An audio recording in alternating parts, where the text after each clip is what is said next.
Well, hello everyone, and welcome to the Four Persons, a blessed Easter 2025. And right out of the gate, let me repeat that, a blessed Easter. Although for some of you, I know it's going to be difficult for it to be a happy Easter. And I get that.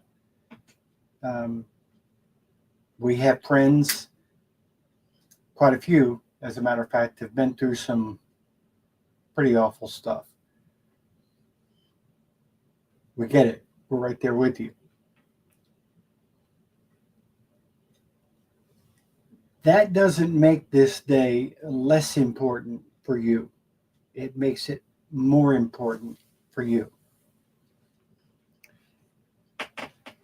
And I know this is going to be difficult to hear, but what I'm about to tell you is the truth.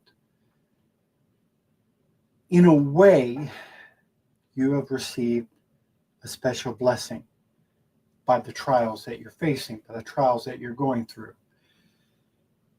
Because you've realized, been given the realization that the true happiness, the true fulfillment that you're looking for can't be found here. And when I say here, I mean in this world. But it can be found here. The empty tomb. Because the entire purpose of your existence, the entire purpose of your life, the entire reason why you're here is because of this. Because you're not here for this world. This world is a trial. You're here for the next world. And the things that you're facing, including many who we know who have lost loved ones under tragic circumstances, this is the hope that you have. Because your loved one can't be brought back here. And no matter how many times you hope for that and pray for that, it's not going to happen. Yeah, God raised people from the dead in the Bible times, but that was only as a sign to show the way to his church.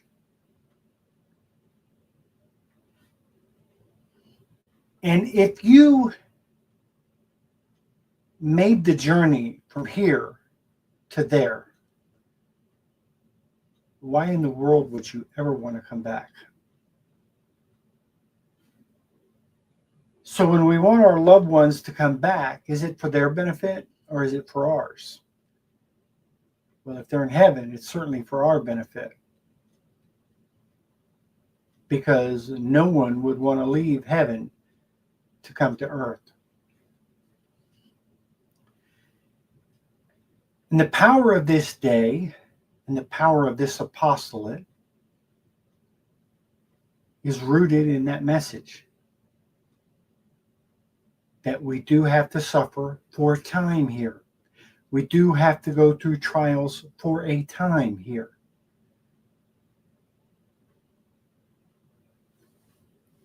But the person who loves God with his whole heart, his whole mind, his whole soul, and his whole strength is storing up treasure in heaven. And your entire life becomes one of expectation. Your entire life becomes one of mission and one of looking forward to something greater than today, rather than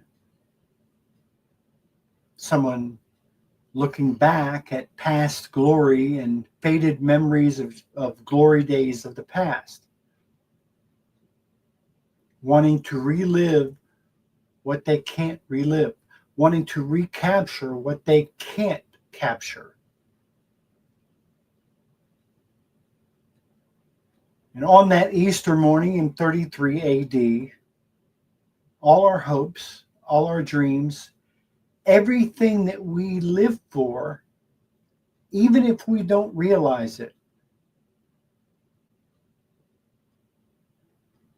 is wrapped up in what happened that Easter morning, April 5th, 33 AD, when Jesus conquered death and rose from the dead, so that he can raise us from the dead.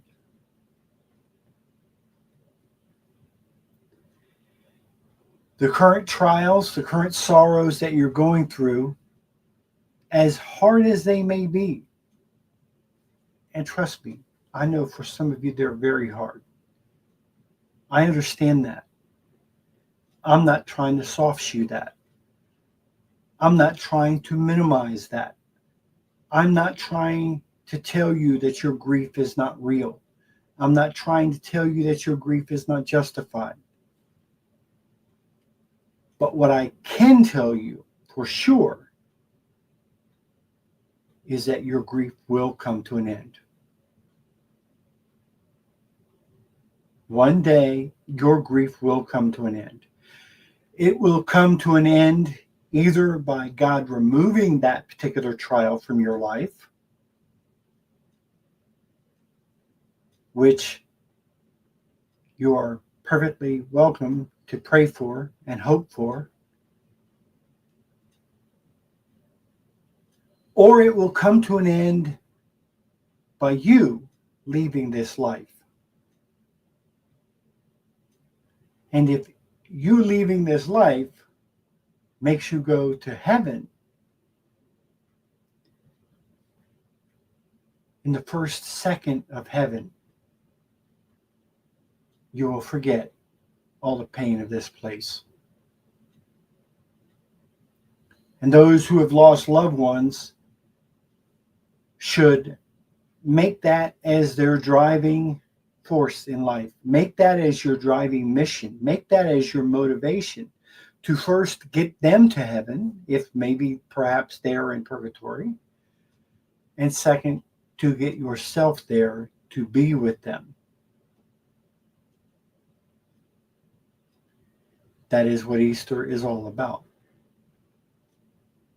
That is what our life is all about.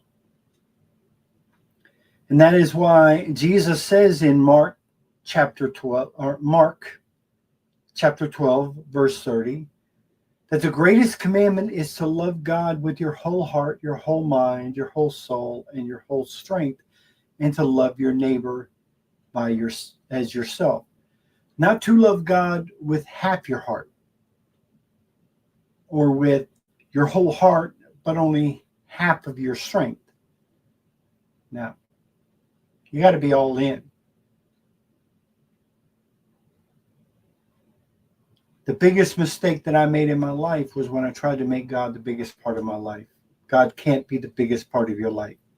He must be your whole life. When you go to work for God. When you deal with disagreeable people, you deal with disagreeable people for God. When you suffer trials for God and for the people you love. And that's the beauty of this, is because sometimes the people we love are the ones who hurt us the most. But we can take the very pain that they cause us and offer it back to God for their salvation, for their sanctification. O death, where is your victory? O death, where is your sting?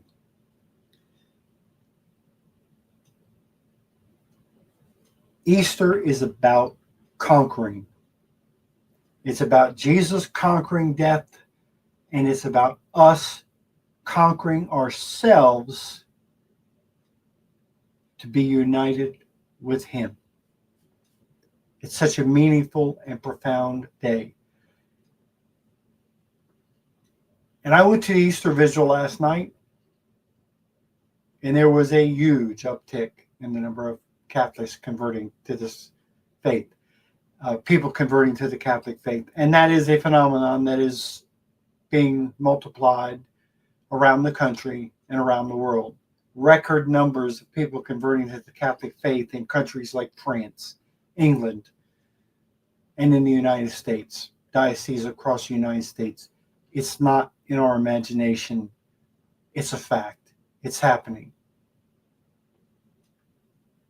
I'll leave it to others to decide what the eschatological implications of that are. But there is no question that the Holy Catholic and Apostolic faith is making a comeback.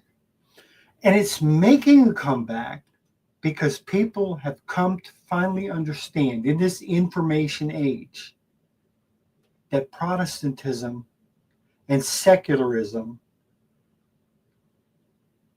leave you empty. They don't offer you anything. The Protestant faith doesn't offer you anything. I believe in Jesus. The Bible says even the demons believe.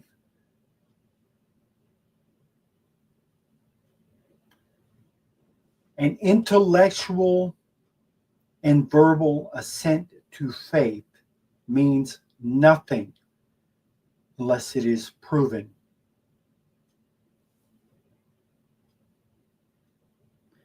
Jesus said, if you have faith the size of a mustard seed, you could cause a mountain to be thrown into the sea. Show me, Protestants, show me your great faith that you're always telling me that you have, that you're always attesting to, this great faith that you have. I want to see you move mountains. Notice Jesus said, if you have great faith, he didn't say he would move the mountain.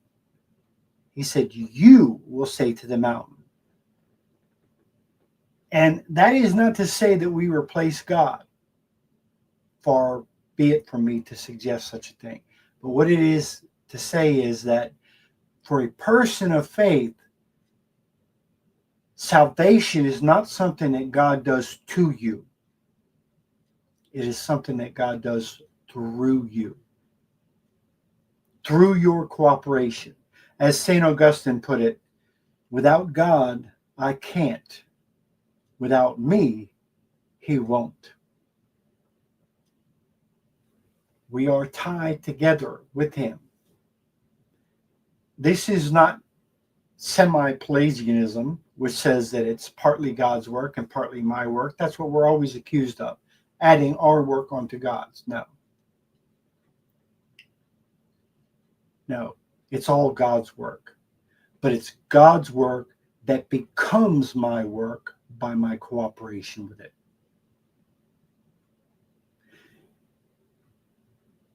And if I'm able to sin, if my free will allows me to sin, which is to defy God's work, it only makes sense that my free will would allow me not to sin, which is to do God's work. All that I lack is the ability to do it. Well, Jesus solved that riddle. In Ephesians 2, it says, for by grace you have been saved through faith. It is not of works, lest any man should boast, for we are God's handiwork, prepared to do the works that he has prepared for us. What is that saying? Is salvation a free gift? No. Grace is a free gift. Read the sentence. Read it 1,000 times until you get it right. Grace is the it. That is the free gift of God by which we are saved. How do we receive grace? By faith. But what is faith? Intellectual assent? No. Faith is to step out. Faith is to step out.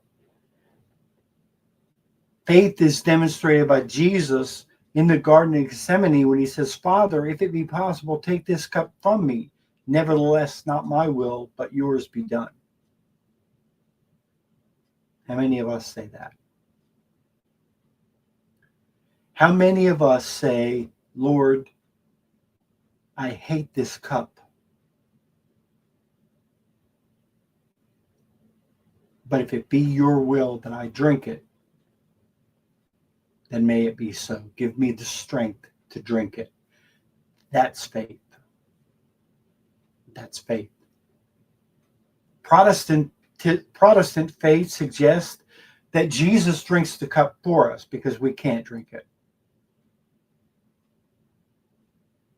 Because the same Jesus that can do for you what you cannot do can also enable you to do what you cannot do. The same Jesus can do that. The same God causes Moses to raise his staff and part the Red Sea. The same God causes Noah to save the human race through the building of an ark. The same God causes a normal, ordinary Jewish girl to bear the Messiah. The same God causes Peter and Paul as disciples to raise people from the dead after Jesus had left this earth.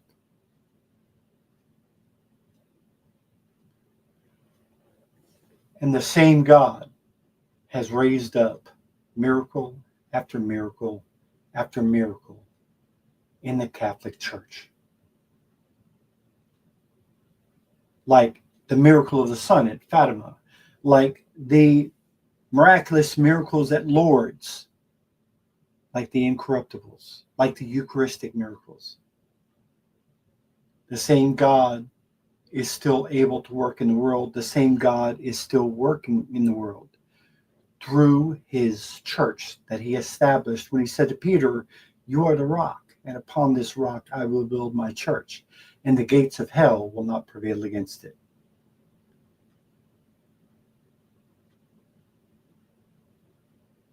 And all of that is possible because of what happened here when the stone was rolled away.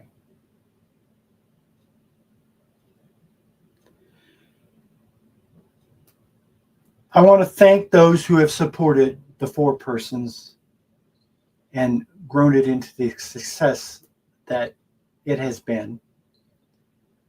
We are over 120,000 hits so far this year. It's only April 20th. It's only April. It's only Easter. April 20th. With the over 100,000 hits that we had last year, 101,000 to be exact, that means that in the last 16 months, now our apostolate has existed for 28 months. In the past 16 months, we've gotten more traffic, more total traffic than my previous apostolate got in 16 years. More traffic in 16 months than my previous apostolate got in 16 years. I'm not going to name who they are. This is not a shot at them. I'm not going to name them. I'm not going to bring that up. I'm not getting into that fight. I'm only bringing it out to tell you that this apostolate has caught fire. We have caught a spark. We are growing and growing and growing. And in 7 of the last 8 days, we've had at least 3,000 hits. And we've had at least 1,000 hits now for it's either 25 or 26 consecutive days. I believe it's 25 consecutive days of at least 1,000 hits and 3,000 hits in 7 of the last 8 days. Where we've struck a nerve, folks.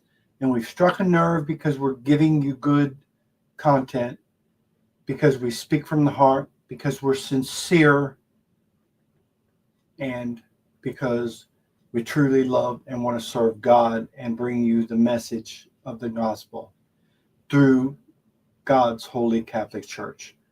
So I want to thank you for your support, and we will continue to live up to that. God bless all of you, and have a very blessed Easter. Thank you very much from the Four Persons.